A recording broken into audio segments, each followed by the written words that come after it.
अस्सलाम वालेकुम। हेलो बच्चों, कैसे आप सब? बढ़िया। तो बेटा चलते हैं, स्टार्ट करते हैं फिलोसफिकल फाउंडेशंस ऑफ एजुकेशन। इस पे मैंने फिलोसफिकल फाउंडेशंस में खाली मैंने कंटेंट एनालिसिस की थी, आई मीन सिलेबस की एनालिसिस की थी कि आपको कितने यूनिट्स पढ़ने हैं। आज हम फर्दर डिटेल में आपको बताएंगे। तो डिटेल्ड एनालिसिस आज होगी। डिटेल्ड एनालिसिस में हम आपको बताएंगे कि so far as philosophical foundation is concern, इसके जो कंटेंट्स है, इसका पहला यूनिट जो है वो है फिलोसफी एंड एजुकेशन। तो ये सारी चीजें मैंने ऑलरेडी आपके साथ डिस्कस की है। तो इसमें आपको meaning and nature of philosophy पढ़ना है, एजुकेशनल फिलोसफी पढ़नी है, ब्रांचेस पढ़ने हैं। ब्रांचेस में आपको टारगेट क्या है? मेटाफिजिक्स है, एपिस्टेमोलॉजी है, एक्सियोलॉजी है, ठीक है। And then you have relationship between philosophy and education, right. And then there is another important thing, that is relation of philosophy with science and relation of philosophy with religion. तो तीन चीजों पे बेटा जबरदस्त focus करना है। एक तो फिलॉसफी एंड एजुकेशन की रिलेशन, दूसरा साइंस की रिलेशन, और तीसरा जो है रिलीजन की रिलेशन है, ठीक है। और नंबर नेक्स्ट, फिलॉसफी में हमें बहुत सारे फिलॉसफीज पढ़ने हैं, स्कूल्स ऑफ फिलॉसफीज पढ़ने हैं। लेकिन फिलॉसफीज ऑफ स्कूल्स में आपको खाली दो स्कूल्स आपके सिलेबस में रखे गए हैं। हालांकि बहुत सारे स्कूल्स हैं, like naturalism, idealism, pragmatism, existentialism, बहुत सारे हैं। देखिए, आपको यूनिट नंबर सेकंड में डिटेल्ड पढ़ना है आइडियलिज्म, ठीक है। जब आप यूनिवर्सिटी में आ जाओगे तो वहां पे आपको आइडियलिज्म, प्रैग्मेटिज्म, ये सारी फिलॉसफीज बेटा एक ही यूनिट में आपको कवर करने हैं। लेकिन यहाँ पे आपको आइडियलिज्म अलग अलग यूनिट है, प्रैग्मेटिज्म अलग यूनिट है। देखिए, इसमें आपको क्या करना है और क्या क्या डिटेल में आपको बात करनी है। आपको पहले आइडियलिज्म के एक्सपोनेंट्स को पता होना चाहिए, यानी name the philosophers who strongly believe in idealism, ठीक है। और नंबर नेक्स्ट, इसके बेसिक अजम्पशंस क्या है, underlying assumptions, I mean to say what are the different tenets और characteristics of idealism as a school of philosophy. जिस तरह psychology में आप बहुत सारे स्कूल्स पढ़ते हैं, like structuralism, like functionalism, behaviourism, gestalt extra, तो इसी तरह फिलोसफी में भी बेटा बहुत सारे स्कूल्स है, और इन स्कूल्स को हम यूज करते हैं एजुकेशन में। तो that's why it is called educational philosophy, right. तो इसके रिलेटेड, आइडियलिज्म के रिलेटेड पहला पॉइंट जो आपको याद रखना है वो है जनरल कैरेक्टरिस्टिक्स। बहुत अच्छे से पढ़ेंगे इंशाल्लाह। Number next, educational implications in terms of aims of education, curriculum, methods of teaching, right? And then you have freedom, discipline and role of a teacher. Same is the case with pragmatism. तो pragmatism भी एक बहुत बड़ा जबरदस्त school of philosophy माना जाता है। तो इसमें भी आपको अंडरलाइंग assumptions पढ़ने हैं, एजुकेशनल implications पढ़ने हैं, methods of teaching, concept of freedom, discipline and role of teacher, right? And then you have, my dear,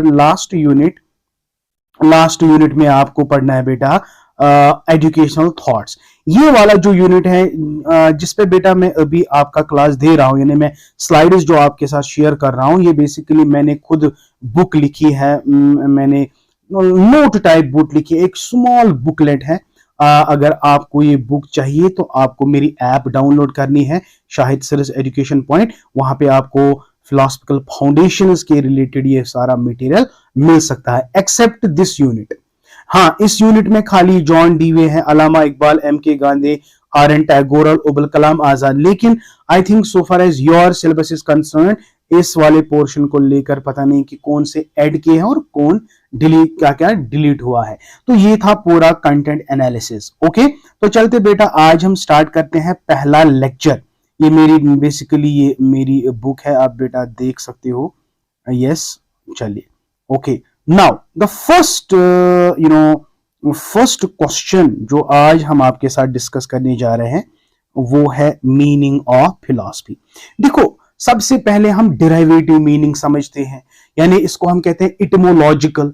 इटमोलॉजिकल का मतलब क्या है? यानी it is the science in which we study the derivative meaning of the words, that is etymology.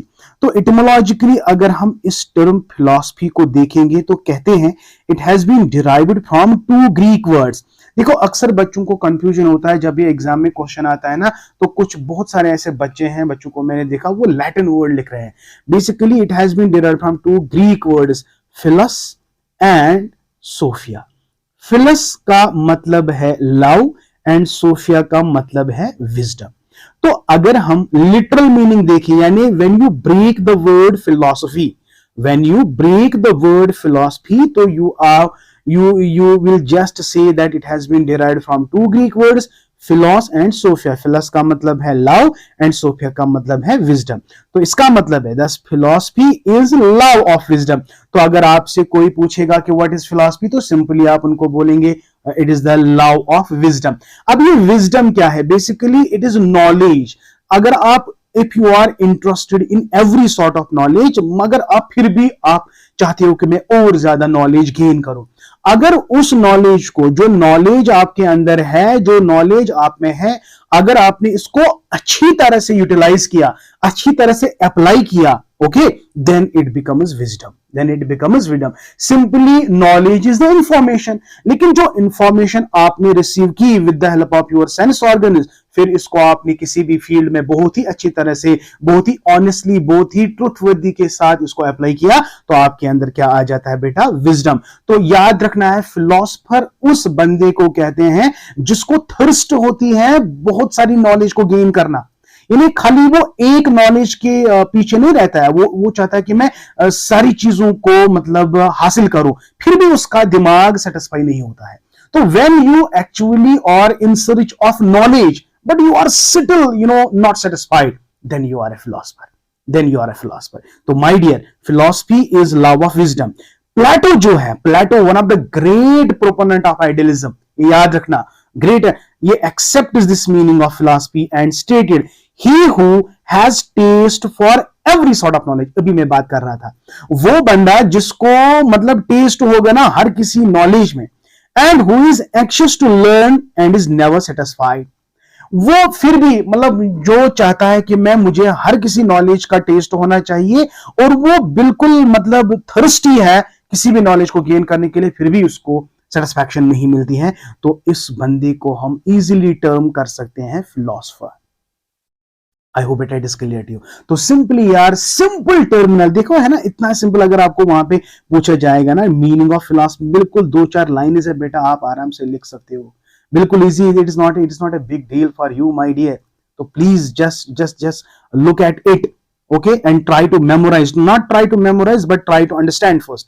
अब आपने क्या सीखा, मैंने क्या कहा? Philosophy simply when you have the love for knowledge. अगर वो नॉलेज आपने सही ढंग से इस्तेमाल की, किसी भी मतलब किसी भी फील्ड में इसको आपने अच्छे से, बड़े अच्छे से, विद गुड रिजल्ट्स आपने इसको अप्लाई किया, तो इसका मतलब है आपके अंदर क्या आ जाता है बेटा? जल्दी से बोलो, दैट इज विजडम.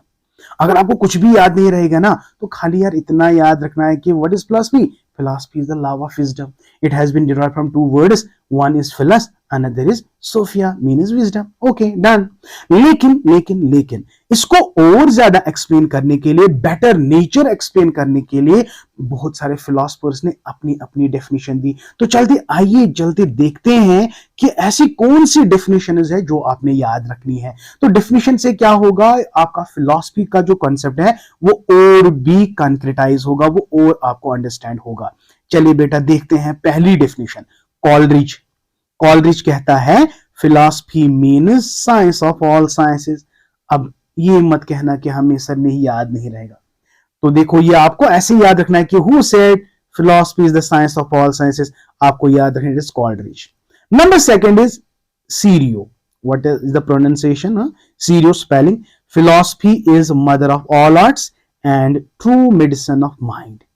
तो कॉलरिज एंड सीरियो की इतनी ज्यादा फेमस डेफिनेशन है ना, हर किसी बंदे को ये टिप ऑफ द टंग याद होनी चाहिए. तो कॉलरिज क्या कहता है? Philosophy means science of sciences. And सीरियो का क्या कहता है? Philosophy the mother of all arts. Number next is Sellars की क्या डेफिनेशन है? Philosophy means persistent attempt to give might. Russell क्या कहता है? Philosophy studies aims primarily at knowledge. Okay, तो जो भी आप डेफिनेशन देखोगे ना, हर किसी डेफिनेशन में आप जरूर देखोगे ट्रूथ, ब्यूटी, गुडनेस, यानी नॉलेज के बारे में स्टडी करते हैं. रसल की डेफिनेशन होगी, तो अगर हम चार्ल्स लेमेंट की बात करेंगे तो वो कहता है philosophy means tenacious attempt. Henderson क्या कहते हैं? Philosophy is the guided analysis. Plato क्या कहता है? अभी इससे पहले भी मैंने प्लेटो को कहा था, one who has the taste of every sort of knowledge and is never satisfied, okay, that's also called a philosopher. But Plato की और एक डेफिनेशन है, knowledge of a true nature of different things is philosophy. अब Aristotle बहुत ही बढ़िया, प्लेटो का जो उस्ताद था वो सोक्रेटिस था, सोक्रेटिस का स्टूडेंट प्लेटो, प्लेटो का स्टूडेंट एरिस्टोटल, ही याद रखना है। एरिस्टोटल क्या कहते हैं, जिसको हम अरस्तू भी कहते हैं, okay. Plato, Aristotle, philosophy is a science which discovers the real nature of supernatural things. बेटा खासकर प्लेटो, एरिस्टोटल, रसल एटसेट्रा, ये सारी डेफिनेशन बेटा मेहरबानी करके याद रखेंगे आप, आगे जाके ना बड़े बड़े एग्जाम्स में इनकी डेफिनेशन जरूर पूछी जाती है, इसलिए बेटा दिस वेरी इंपॉर्टेंट। सोक्रेटिस बाबा क्या कहता है, तो सोक्रेटिस इज द बाबा of all these above mentioned philosophers, right. तो सोक्रेटिस कहता है every man is born metaphysician. Wow, ये भाई आपको याद रखना है, okay. Every man is born metaphysician. Metaphysician हम पढ़ेंगे कि when you study about the nature, when you study about the reality, okay, वो बाद में हम आपको बताएंगे, okay okay okay. Now Socrates के बाद अगर हम बात करेंगे तो कैंट, राधा कृष्ण, हाँ ओके। अगर हम बात करेंगे अब राधा कृष्ण की, philosophy is logical inquiry into the nature of reality.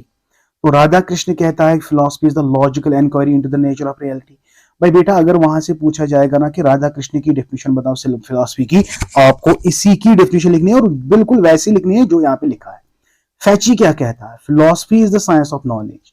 पार्ट्रिक क्या कहता है, philosophy is the broad based study of reality. John Dewey क्या कहता है, philosophy is the theory of education in its most general phase. Philosophy is the theory of education in its most general phase। तो I hope बेटा आपको ये सारी definition जो है बहुत अच्छी तरह से समझ आई, तो और आपको थोड़ा बहुत कॉन्सेप्ट ऑफ फिलॉसफी समझ आ गया। तो आज हमने बात की मीनिंग ऑफ फिलॉसफी, मैंने आपको इटिमोलॉजिकल मीनिंग बताया, उसके बाद मैंने प्लेटो की डेफिनेशन बताई, ओके, एंड आफ्टर दैट मैंने इस फिलॉसफी कॉन्सेप्ट को थोड़ा बहुत इलाबोरेट करने के लिए बहुत सारे फिलोसफर्स की डेफिनेशंस बताई। तो definition plus introduction to the philosophy आप ये मीनिंग में लाओगे, ठीक है। तो आई होप बेटा आपको बहुत अच्छे से समझ आया।